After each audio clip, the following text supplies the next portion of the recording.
Invisible পাওয়ার IPL YouTube, Facebook এবং Instagram চ্যানেলের সকল দর্শক ও শ্রোতা বন্ধুদের জানাই আন্তরিক ভালোবাসা এবং অভিনন্দন। গল্পটি ভালো লাগলে দয়া করে সাবস্ক্রাইব করবেন এবং শেয়ার, লাইক ও কমেন্টস করবার জন্য অনুরোধ করছি। আজকের গল্প শেষ খেয়ার মাঝি, লেখক কুমার মিত্র। গল্প পাঠে আমি সহস্রা দাস। মহেশ্বরের গলা থেকে একটা আর্তনাদ বেরিয়ে এলো। আরে, এ যে রাঘব সর্দার! সঙ্গে সঙ্গে মহেশ্বরের মাথা ঘুরে গেল। চেতনা ফিরলে মহেশ্বর দেখল ফিকে জ্যোৎস্নার মধ্যে সে একা দাঁড়িয়ে আছে, আর কেউ কোথাও নেই। মাঝি হয়ে যে তাকে নৌকা করে গাং পার করে দিল, তাকে বিপদ থেকে রক্ষা করে তবে ছুটি নিল, সে আর কেউ নয়, রাঘব সর্দার। দক্ষিণ ২৪ পরগনা জেলার কুলতলি অঞ্চলের নামকরা লেঠেল হল রাঘব সর্দার। মহেশ্বরকে ছোটবেলা থেকেই খুব ভালোবাসত, আর মহেশ্বরও রাঘব সর্দারকে পাঠশালার গুরুমশাইদের মতোই শ্রদ্ধা করত। পরকালে গিয়েও ভোলেনি প্রিয় শিষ্য মহেশ্বরকে। মহেশ্বরের আর ভয় করছিল না। মনে হলো দুনিয়ার এমন কেউ নেই যে আজ রাতে তার কোনো ক্ষতি করতে পারে।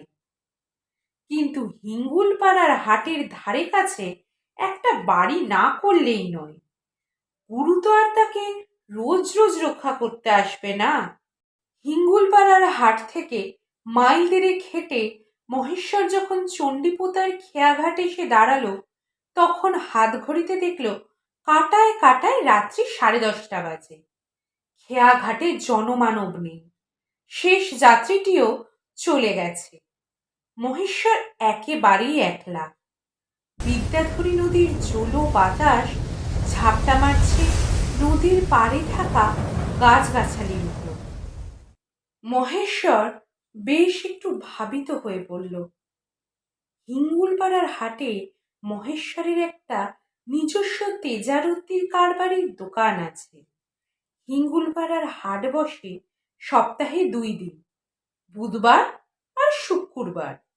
আজ শুক্রবার। হিঙ্গুলপাড়ার হাট আজ খুব জমেছিল। সপ্তাহের শেষ হাটের সওদা করতে 10-20টা গ্রামের লোক হাটে জমা হয়েছিল।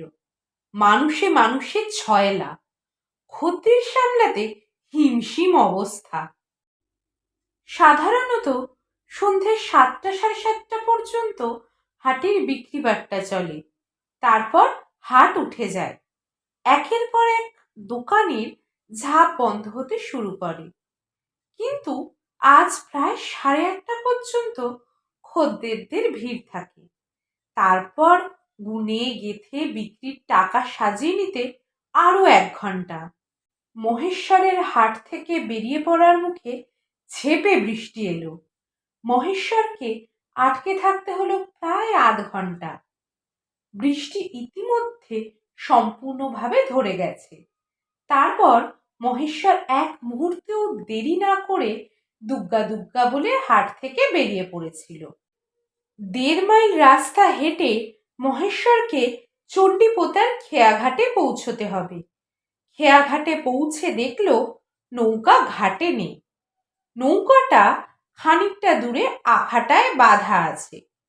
তার মানে আজকের মতো খেয়া নৌকার ছুটি। এদিকে মহেশ্বরের কোমরে গোজা আছে 1010 টাকা। আজকে দোকানে এই টাকা বেচা কেনা হয়েছিল। এত টাকা দোকানে রেখে আসা যায় না, আবার এত রাতে টাকা সঙ্গে আনাও বিপদ। দিনকাল খুবই খারাপ। মহেশ্বরের বাড়ি গাঙের ওপারে কুলতলিতে।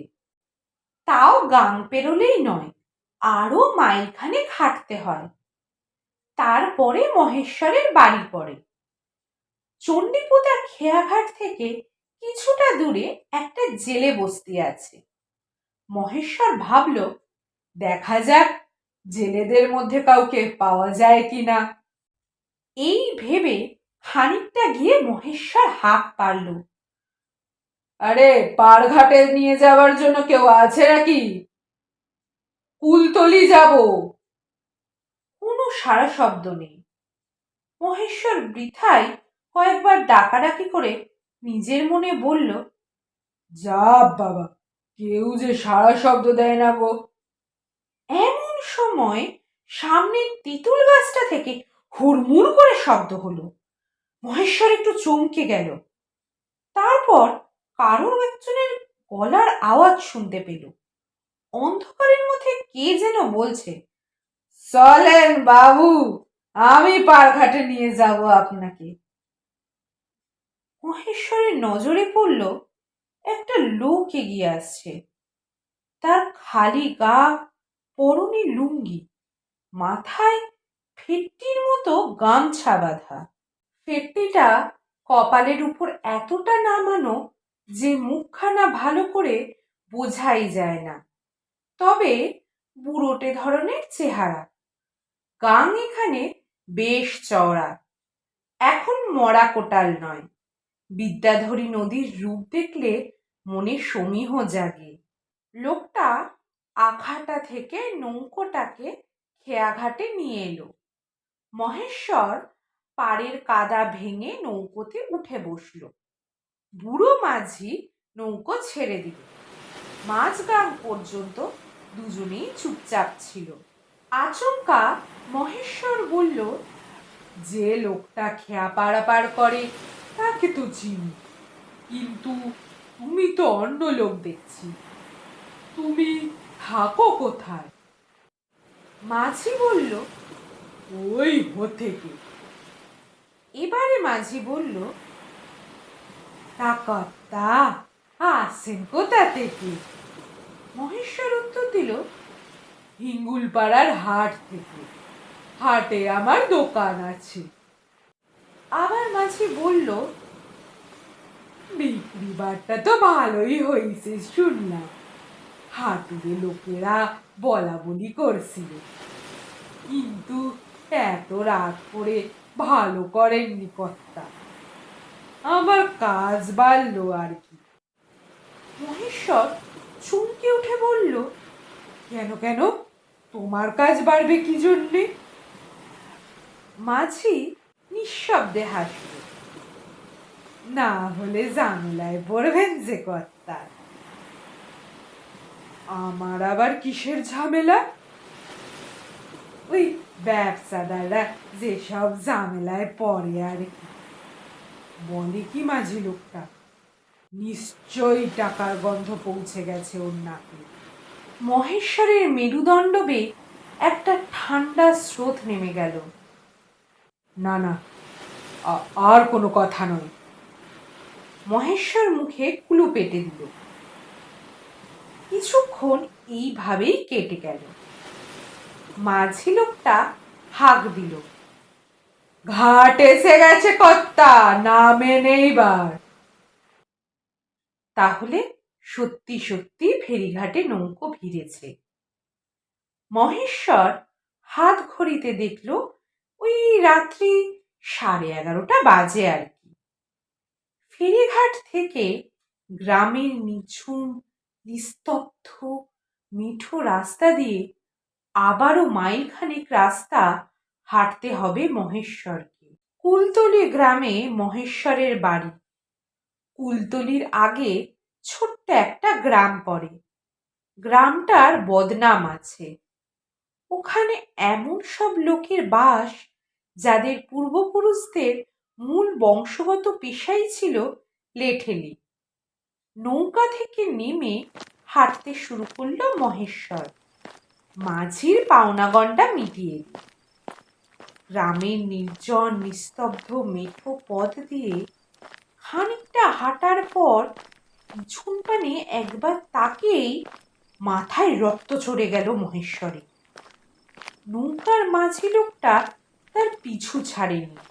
হাঁটতে হাঁটতে দাঁড়িয়ে গিয়ে মহেশ্বর কড়া গলায় বলল, এ কি, এখনো তুমি আমার পিছন পিছন আসছো? মতলবটা কি তোমার?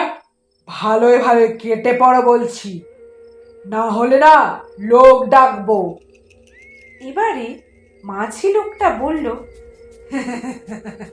এখানে লোক কোথায় পাবেন কর্তা? ডাকলে কোনো লোকই আসবে না।